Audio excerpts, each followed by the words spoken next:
పొట్ట ఫ్లాట్గా ఉండటం వల్ల ఎన్ని లాభాలు ఉంటాయో. ఏమండి పొట్ట కొంచెం వెళితే ఏమైనా అవుతుందా అని మీకు డౌట్ రావచ్చు. అవును, అవుతుంది. 2 ఇంచులు 3 ఇంచులు ముందుకెళ్ళినా మీకు నష్టమే. ఎందుకు అంటే పొట్ట పెరిగే కొద్దీ ఇది వెళ్ళి ఊపిరితిత్తులు నొక్కేస్తుంది. ఊపిరితిత్తుల సాగే గుణాన్ని బాగా అవరోధం కలిగించేస్తూ ఉంటుంది. ప్రాణవాయువు వల్లే మనకి ఆయుష్, ఎనర్జీ, మన బ్రెయిన్ ఎఫిషియన్సీ అన్నీ ఆధారపడి ఉంటాయి.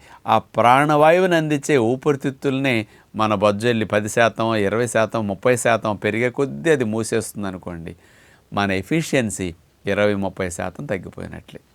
అందుకని పొట్ట అసలు లేకుండా ఫ్లాట్గా ఉంటే వాళ్ళ ఫిట్నెస్, ఫిజికల్ మెంటల్ ఫిట్నెస్ చాలా బాగుంటుంది అనడానికి ఒక ఎగ్జాంపుల్ చెప్తాను.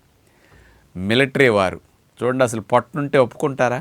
వాళ్ళకి ఎవ్రీ మంత్ అట్లా చెకప్ చేస్తూ ఉంటారు. పొట్ట ఇన్నించులే ఉండాలి, ఏమాత్రం ముందుకు వస్తే అసలు ఒప్పుకోరు. అలా ఎందుకు చూస్తారు అంటే పోలీస్ మిలిటరీ సెలక్షన్స్లో కూడా పొట్టుంటే తీసుకోరు జాబులోకి. పొట్టున్న వాడికి ఎఫిషియన్సీ ఉండదు. కారణం లంగ్ కెపాసిటీ తగ్గిపోతుంది. 20-25 ఏళ్ళు ఉద్యోగానికే నువ్వు కొలతలేసి ఉద్యోగాలు ఇస్తారు. పొట్ట లేకుండా ఉంటే నువ్వు ఎఫిషియెంట్గా ఉంటావని. 100 ఏళ్ళు కాపురం చేయడానికి, ఆరోగ్యంగా జీవించడానికి మరి పొట్ట ఏదైనా హెల్ప్ చేస్తుందా? పొట్ట లేకుండా ఉంటే అన్ని విధాల హెల్ప్లే.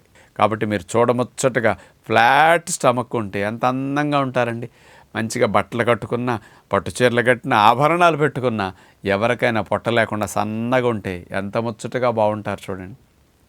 కాబట్టి లక్ష్యం పెట్టుకుంటే ఉండొచ్చు. 1 ఇంచు కూడా ముందుకు లేకుండా ఫ్లాట్ స్టమక్ మనకు వచ్చేట్టు లక్ష్యం పెట్టుకుని మీరు వ్యాయామాలు చేయండి, ఆహార నియమాలు మార్చుకోండి, చక్కటి రిజల్ట్ వస్తుంది.